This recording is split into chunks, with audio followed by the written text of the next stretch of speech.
جی اس میں کوئی شک نہیں، ٹائم بہت زیادہ ہوتا ہے بچوں کے پاس، تو اس کی ایک روٹین بنا لی جائے پڑھنے کی، غیر نصابی سرگرمیوں کی، اور اس طرح کی جو ایکٹیویٹیز کو شیڈول بنا لیا جائے، تبھی بچوں کا جو معاملات ہیں وہ بہتر سے بہتر ہو سکتے ہیں.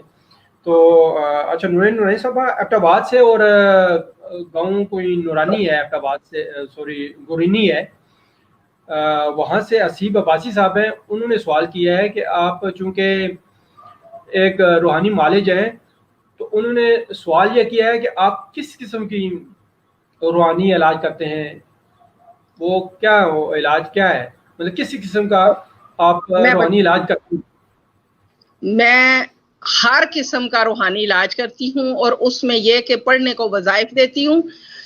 روح انسان کی تبھی بے چین ہوتی ہے جب وہ اپنے اصل کام سے ہٹا ہوا ہوتا ہے. تو یہ کسی سے، میں یہ تمام دنیا کے سامنے یہ بات کر رہی ہوں کہ کسی سے اجازت لینے کی ضرورت نہیں. یہ ہمارے نبی پاک ہمیں اجازت دے کر گئے ہیں.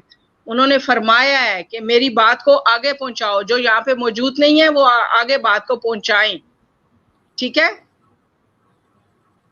صحیح. اچھا اس میں بابر بھائی، وہ یہ کوئی جی جی پروگرام میں کیمرہ میرا خیال آپ کا غائب ہو گیا ہے. نہیں ٹھیک ہے، کیمرہ ٹھیک ہے، آپ کی آواز آ رہی ہے، آپ کی تصویر بھی آ رہی ہے مجھے. اچھا اچھا. ٹھیک ہے، وہ بعض کا وہ سگنل پرابلمز ہوتے ہیں، فنی خرابی ہوتی ہے، لیکن ابھی وہ ٹھیک چل رہا ہے. تو اچھا جی آپ بات کر رہی تھیں.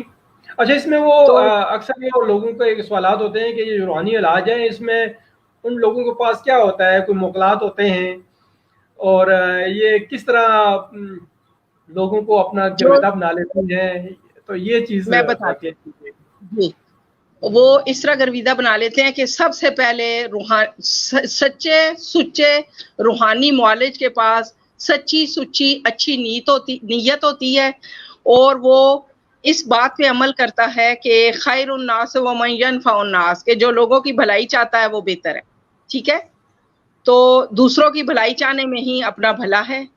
اب ہمارے ہاں میں ذرا اس کی متضاد الٹ بات بھی بتا دوں کہ ہمارے ہاں جو روحانیت ہے وہ بابوں میں، پیر بابوں میں اس طرح تلاش کی گئی کہ جس نے بہت سارے مڑکے والی تسبیحاں گلے میں پہنی ہوئی ہیں، اور کڑے پہنے ہوئے ہیں، اور بالوں کی لٹیں بڑھائی ہوئی ہیں، اور بالوں میں مٹی شٹی ڈالی ہوئی ہے، اور وہ جی بابا بڑا پہنچا ہوا ہے.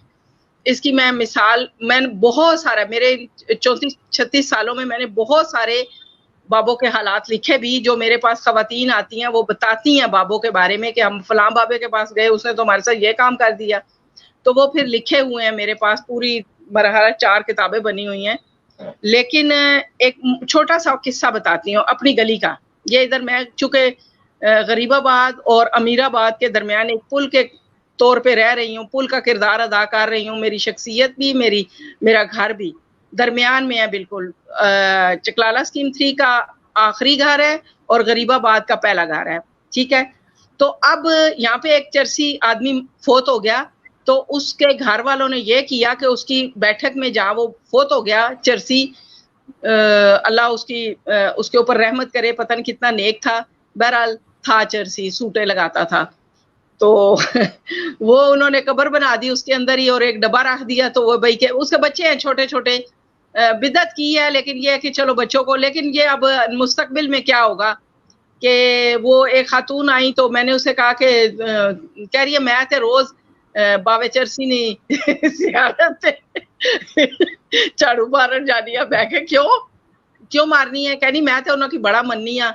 تے میں کہ اچھا تساں مننے ہو، ویسے غلط گل نہیں ہے. دیکھو نہ وہ نماز پڑھنا سی نہ پاک رہنا سی، میں خود کئی باری گزری ہاں، تو وہ اس طرح غلط ہے. لیکن وہ نہیں مان رہی. اب مستقبل میں کیا ہوگا کہ وہ ایک پہنچا ہوئی بزرگ ہستی بن جائے گا، اور لوگوں کے ایمان خراب ہونا شروع ہو جائیں گے. مستقبل کے بچوں کے لیے یہ بہت خطرے والی بات ہے، اس طرح کی یہ جو زیارتیں ہیں اور یہ چیزیں.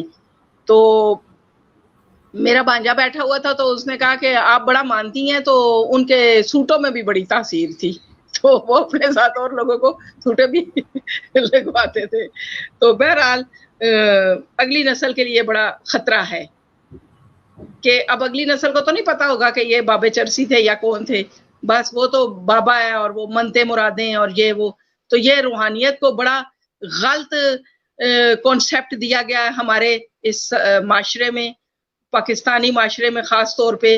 اور شام میں بھی میں گئی ہوں تو میں نے شام میں بھی دیکھا ہے. وہ ہمارے امیر صاحب تھے تو کہتے ایک نئی زیارت ایجاد ہوئی ہے. تو میں نے کہا یعنی ایجاد ہوئی ہے، بڑی مجھے وہ حیرت ہوئی. تو بہرحال یہ باتیں ہوتی ہیں. اور یہ روحانیت کے نفسیاتی اور روحانی معالج پڑھے لکھے لوگوں کے گلی محلے کی سطح پہ جب ادارے ہوں گے تو پھر یہ والی چیزوں کو مطلب بیک ہوگی. یہ ٹھیک نہیں ہے جو ہمارے معاشرے میں روحانی کانسیپٹ